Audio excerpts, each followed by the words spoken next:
have permission to record. Good morning. My name is Rustin Morse. I am the Chief Medical Officer here at Nationwide Children's Hospital. I'm joined this morning with Dr. Octavio Ramillo, and he is the Division Director and Chief of our Infectious Diseases Service. And this morning, just like last week, we want to provide you with an update on our status from a hospital capacity standpoint, an update on the situation with COVID, as well as respiratory syncytial virus, or RSV. And then I'm going to turn it over to Dr. Ramiro to talk a little bit more about RSV in general, as well as the efforts that he is leading nationally and internationally around vaccines against RSV or for RSV. So where do we stand this week from a COVID standpoint? Compared to last week, our inpatient volumes have doubled. So we have approximately 20 patients admitted in the hospital today with COVID. 75% of those, or approximately 15 of those, are acutely ill. The other 5 are children who are admitted for other reasons who have tested positive for COVID. We have 5 children in our intensive care unit this morning with COVID, and 2 of those are ventilated. At least 1 child in the ICU has no underlying conditions and no past medical history that would put him or her at risk for being in the ICU, thus underscoring the importance of understanding that while COVID primarily affects adults much more severely than it does children. And when it does affect children, it is generally affecting children with underlying medical conditions. It is not entirely outside the realm of possibility. In fact, it does happen that children who are generally healthy do get COVID and can get sick and end up in our intensive care unit. From an RSV perspective, or respiratory syncytial virus perspective, we have approximately 40 children admitted to the hospital today. And influenza, we have 0 children in the hospital. And as a reminder from RSV, that is exceptionally atypical for the summer. This is volumes that we would typically see in the winter months, not in the summer months. Our emergency departments and urgent cares continue to be quite busy. Their volumes are much higher than usual for the summer months, and they are seeing quite a few children coming in with respiratory symptoms consistent with viral illnesses, including COVID. Our COVID testing site that we run also has seen exceptionally high volumes. In fact, we are testing more children for COVID now than we had even at the peak of last winter. So that is a reflection of the increased spread in the community. From a capacity standpoint, we are at about 70% capacity today, with adequate capacity in our intensive care units to continue to care and meet all the needs of the children around Central Ohio and beyond. We are not on any sense of diversion, and we have not turned patients away, and we are continuing to take patients from referring hospitals who need pediatric care. I should say that our staffing is much better this week and stronger this week than it had been in the prior weeks, which is making the overall stress on the healthcare system seem less than it had been in the past couple of weeks. So I really want to thank our nursing staff and others who have stepped up to the plate and picked up extra shifts to help meet the demands, the surprising demands of the patients that have come to our organization. So this is something that we typically deal with in winter months. We have staffing plans to address volumes, as Leanne Wallace spoke about last week, and we've been very fortunate that our staff have really stepped up to the plate to help us during this unexpected summer surge of patients. So while I'm really optimistic about our clinical operations in general, due in large part to our staffing and our ability to have open beds and continue to care for patients, it is concerning to see that the pediatric volume of COVID patients in just 1 week in our hospital has doubled. And when you take into consideration what is going on in the southern states, and you take into consideration that all of our schools are now open in Central Ohio, I think the next couple of weeks, this could be very concerning if we do not take immediate actions around 2 real key factors. One, getting vaccinated if you are at all eligible to be vaccinated. And the second one is aggressive masking, especially in schools, as well as around large social gatherings. So those will be my comments for today. I'm going to turn it over to Dr. Ramillo to talk more about the respiratory syncytial virus, RSV, and any comments he'd like to add around COVID. Thank you, Dr. Morse. My name is Dr. Ramillo. I'm the head of infectious diseases. I think it's important what Dr. Morse just pointed out, that we are dealing with two outbreaks. Our COVID outbreak that unfortunately is coming up to a pace that we did not anticipate, and concomitantly RSV.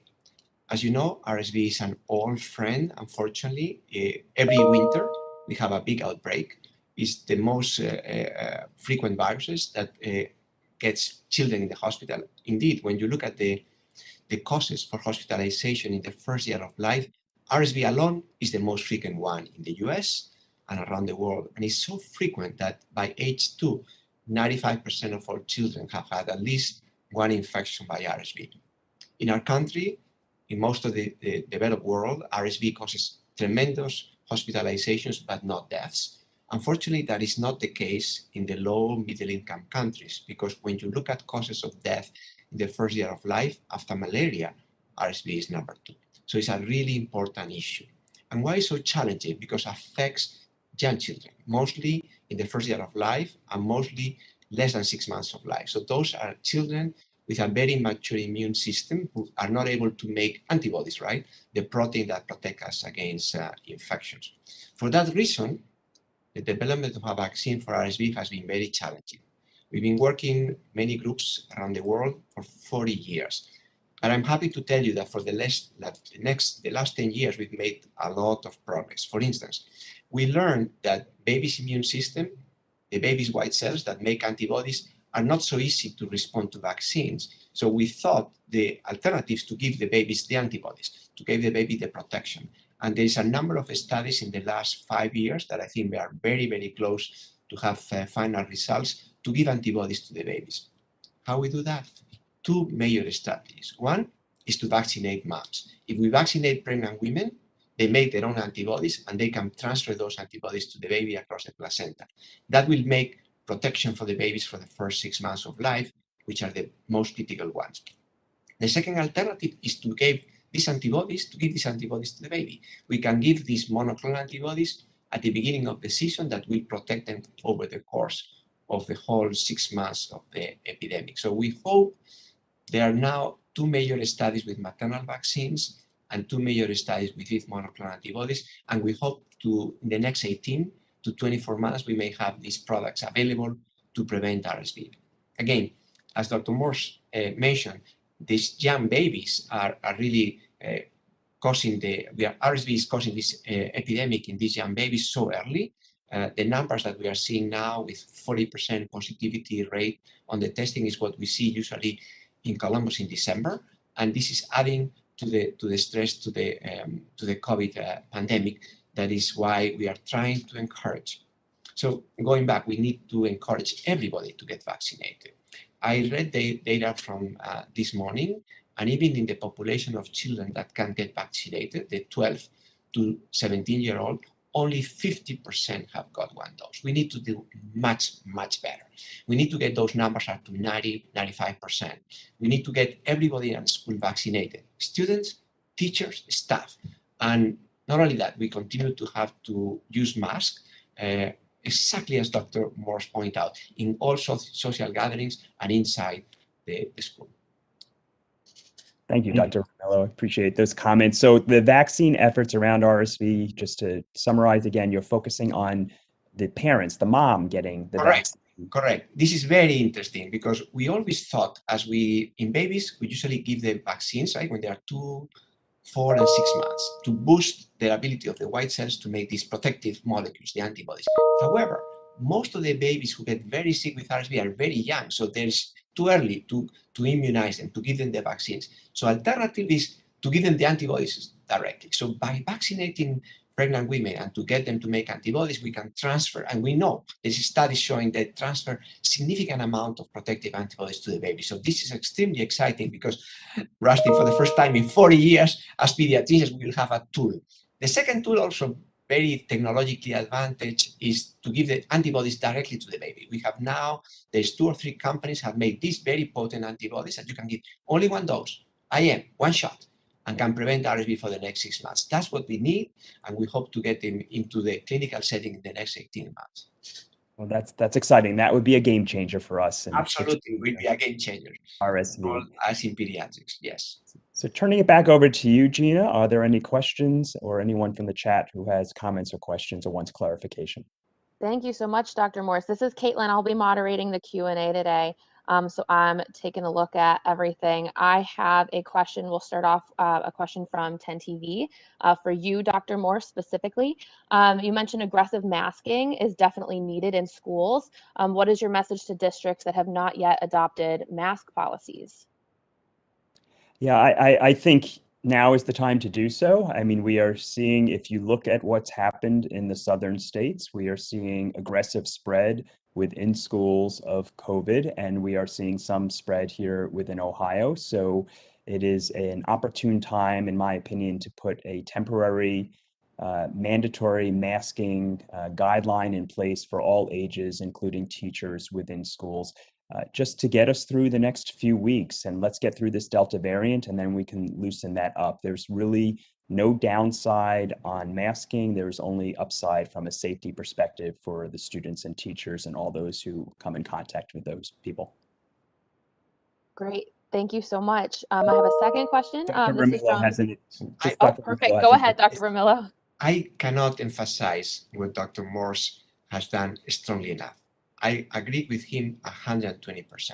This is the time to increase this procedure, masking, to protect. You know, in the last few weeks, I've been able to take care personally of many of these kids with COVID, and it's extremely sad when you take care of a kid with COVID and you find out that he has lost or she has lost a parent or an aunt, and this could have been prevented by vaccination and masking. We cannot not doing it. So I cannot support strongly enough Dr. Morse. Thank you both very much. Our next question is from Spectrum News. It's also for Dr. Morse. Dr. Morse, could you provide an update on whether the return to school for Central Ohio districts, some without masks, is contributing to the increases in COVID? Yeah, it's impossible to know for sure. I mean, we know the Delta variant is highly contagious. You are more likely to get it and spread it if you are unvaccinated, but you can still spread it if you are vaccinated, which is why masking is important for all of us at this point. But there's no way to have an exact linkage between the school starting and their mask policies and what we're seeing in the hospital. Great, thank you. Our next question is from ABC6, wondering why we are seeing the spike in RSV now. Why is the timing happening now? Is there any relation to COVID-19 in this regard? Obviously, last year we did not have a classic RSV season between November and April, right? So we skip one. So you can argue that this is maybe a late season instead of being an early season because we skip one. We feel that several factors have contributed to do this.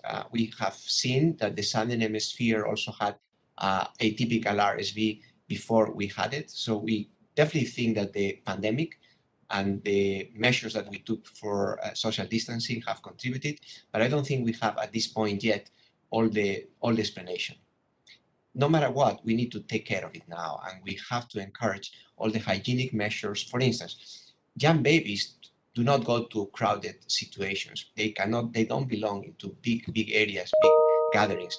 Babies need to be at home and need to be hyper protective. We know that usually is the older sibling, the school-age kids with 4 or 5, who brings the virus home. Usually those older children have a very mild disease, a mild runny nose. But when they give this virus to the young baby, it can go to the lung and cause a specific lung infection that will cause bronchiolitis. And then is when they can get very sick. So yes, we need to be overprotective on these young babies. Thanks very much, Dr. Ramillo. I appreciate that. Our next question is from WDTN. Should the current quarantine guidelines for children in schools be adjusted because of the outbreaks? I think we've been working with the public health officials and have been pretty clear that the decisions around quarantining and how to manage school COVID tracing and exposures needs to be made at a local level in conjunction with the public health official. So I would continue to suggest that our local health leaders in the schools work with their local public health officials to decide what's best in their individual circumstances. Thank you, Dr. Morse. We've had a request just to repeat how many kids are in hospital or ICU with COVID. Dr. Morse, if you could just go through that data, that would be helpful.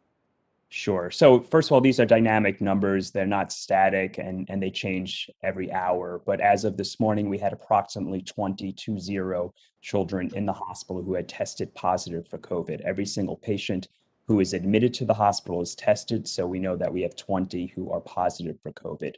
75% of those, or approximately 15, are symptomatic, meaning they came in with symptoms of COVID. The other 5 were patients who were here for another reason who just tested positive for COVID. This morning, at the time I had checked, we had 5 children in our intensive care unit, 2 of whom were on the ventilator, meaning they had a breathing tube breathing for them. Most of those children have underlying conditions, but not all of them. There's at least 1 child in our ICU who is perfectly healthy prior to getting COVID, who now has symptomatic disease and is in our intensive care unit. And from an RSV perspective, we have approximately 40 children in the hospital this morning. And I should mention the 20 children hospitalized with COVID this Monday morning is twice the number that we had 1 week ago. Thank you for repeating that, Dr. Morse. That's appreciated. A couple more questions here in the chat. Some parents are sending their kids to school with mild symptoms that turn out to be COVID. Should parents keep kids home if they have any symptoms at all? Yeah, every school district seems to have slightly different guidance on this, which is why it's really important to work with your local school district to understand what the guidance is around symptoms. I can tell you just generically, if you are wearing a mask, even if you have slight symptoms, your risk of spreading that beyond to other students is remarkably lower than if you are not wearing a mask and the other students are not wearing a mask, which is why masking is so important. But I would look to the local school districts for those parents to be advised as to when they should send their kids to school versus which symptoms they should keep them home for.